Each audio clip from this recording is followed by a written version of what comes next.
बातमी अवघ्या महाराष्ट्राला हादरवणारी। विषारी दारूमुळे इथे मृत्यूचं तांडव पाहायला मिळालं। अवघ्या 2 दिवसात विषारी दारूमुळे 14 जणांनी जीव गमावलाय। या विषारी दारू प्रकरणात आणखी एक धक्कादायक माहिती आता समोर आली आहे। जे मिथेनॉल या दारूमध्ये मिसळण्यात आलेलं होतं ते जास्त नफा मिळावा यासाठी आरोपीनं मिसळलेलं होतं आणि बनावट आधार कार्ड वापरून या मिथेनॉलची खरेदी झालेली होती, अशी सुद्धा माहिती पोलीस तपासात समोर आली आहे। या प्रकरणाचा तपास करताना पोलिसांनी 8 आरोपींना अटक केली आहे। योगेश वानखेडे, राधेश्याम प्रजापती, कर्नल सिंग विरका, कल्पेश अग्रवाल, अरिहंत धोत्रे या आरोपींना अटक करण्यात आल्याची माहिती आहे।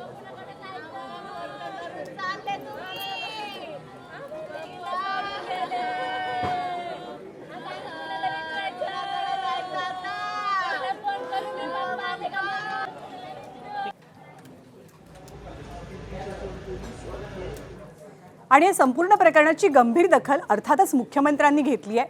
ही एक प्रकारची हत्या असल्याचं मुख्यमंत्र्यांनी म्हटलंय। कठोरातलं कठोर शासन केलं जाईल असं आश्वासनही त्यांनी दिलंय। माझं पोलीस आयुक्तांशी बोलणं झालेलं आहे। कुठल्या ठिकाणी हे तयार झालं आहे ते देखील त्यांनी शोधून काढलेलं आहे। जे काही याच्या पाठीमागचे लोक आहेत त्यांना अटक करण्यात आलेली आहे। अजून काही लोक याच्यात असू शकतात, ते शोधण्याचं काम चाललेलं आहे। जे लोक आता थोडे सिरियस आहेत त्यांना मेडिकल हेल्प देऊन त्यांना वाचवण्याचा प्रयत्न चाललेला आहे। एकूणच घटना ही अत्यंत सिरियस आहे आणि ज्या ठिकाणी हे सगळं तयार झालेलं आहे त्याच्या पाठीमागे कोण कोण आहे हे देखील पोलीस शोधून काढतायत। 8 लोक अटक झालेत, अजून काही लोक अटक होऊ शकतात। 100% पूर्ण साखळी शोधून आणि त्यांच्यावर अतिशय कडक कारवाई केली जाईल, कारण हा एक प्रकारे ही हत्याच आहे। त्यामुळे अतिशय कडक अशा प्रकारचे त्यांच्यावर कलम लावण्यात आले। आणि या घटनेमध्ये ज्यांचा मृत्यू झाला त्यांच्या कुटुंबियांसाठी घटना खूपच धक्कादायक होती। रातोरात त्यांनी आपल्या जीवलगांना गमावलं, त्यामुळे अनेक कुटुंबांना अश्रू अनावर झालेले। पाहूया त्यांच्या प्रतिक्रिया। तर होता तो आधार तर गेला आता आमच्या मागे कोणच आधार नाही, भाऊ ना बहीण ना कोणच आई बाप पण सुद्धा नाही, सासू सासरेच आहे।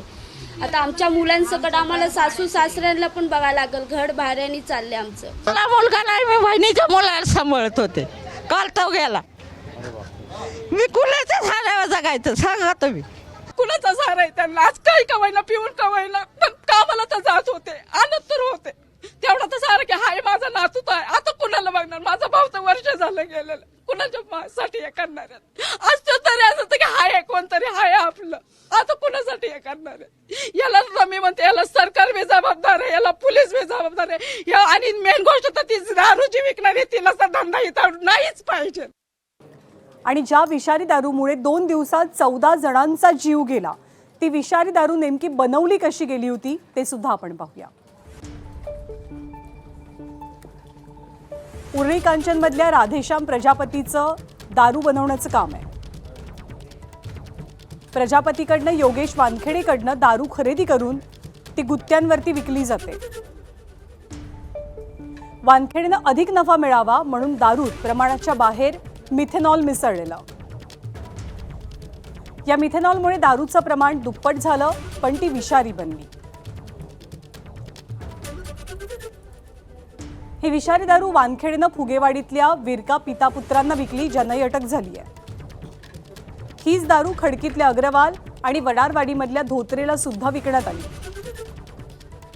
हडपसर आणि काडेपडळमधल्या आकाश जाधव, अशोक हांडेनं सुद्धा ही दारू खरेदी केली होती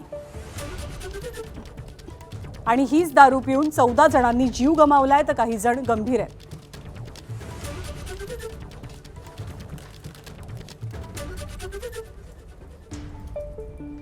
आणि या विषारी दारूमुळे ज्या लोकांनी आपला जीव गमावला त्या पीडित कुटुंबियांच्या भेटी रोहित पवार यांनी घेतलेल्या आहेत आणि आक्रमक भूमिका सुद्धा रोहित पवारांनी या सगळ्या प्रकारे घेऊन सरकारवरती निशाणा साधला। हडपसर पोलिसांची भेट घेऊन त्यांच्या कारभारावरती प्रश्नचिन्ह उपस्थित केलं। पोलीस प्रशासन सुद्धा दारू विक्रीत सहभागी असल्याचा आरोप रोहित पवारांनी केला। सोबतच मृतांच्या वारसांना 10 लाखांची मदत द्यावी अशी मागणी त्यांनी केली आहे। दरम्यान जिथे जिथे दारू विक्री झाली तिथे रोहित पवारांच्या नेतृत्वात तोडफोड आंदोलन सुद्धा केलं गेलं। रोहित पवारांसह राष्ट्रवादीचे कार्यकर्ते आक्रमक झाले होते।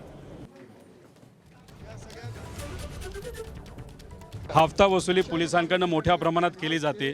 म्हणून पूर्वी ज्या काही पोलिसाच्या गाड्या इथं येऊन गस्त घातली जात होती, आता दुर्दैवाने तशा काही गोष्टी होत नाही. मग कुठंतरी पोलीससुद्धा याच्यामध्ये आहेत आणि 18 सामान्य लोकांचा, गरिबाचा जो मृत्यू झाला त्याला पूर्णपणे पोलीस प्रशासन जबाबदार आहे.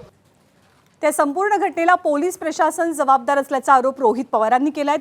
दुसरीकडे राज्याच्या उपमुख्यमंत्री आणि पुणे जिल्ह्याच्या पालकमंत्री सुनेत्रा पवार यांनी सुद्धा दारू प्रकरणाची गंभीररित्या दखल घेतली आहे आणि कठोर कारवाई करण्याचे आदेश सुद्धा दिलेत. एकूण 14 जणांचा मृत्यू झालाय, जो अतिशय दुर्दैवी असून या प्रकरणातल्या दोषींची गय केली जाणार नाही असं सुनेत्रा पवारांनी म्हटलं. या प्रकरणाच्या मुळाशी जात सखोल चौकशी करण्याचे आदेश त्यांच्या वतीनं दिले गेले आहेत.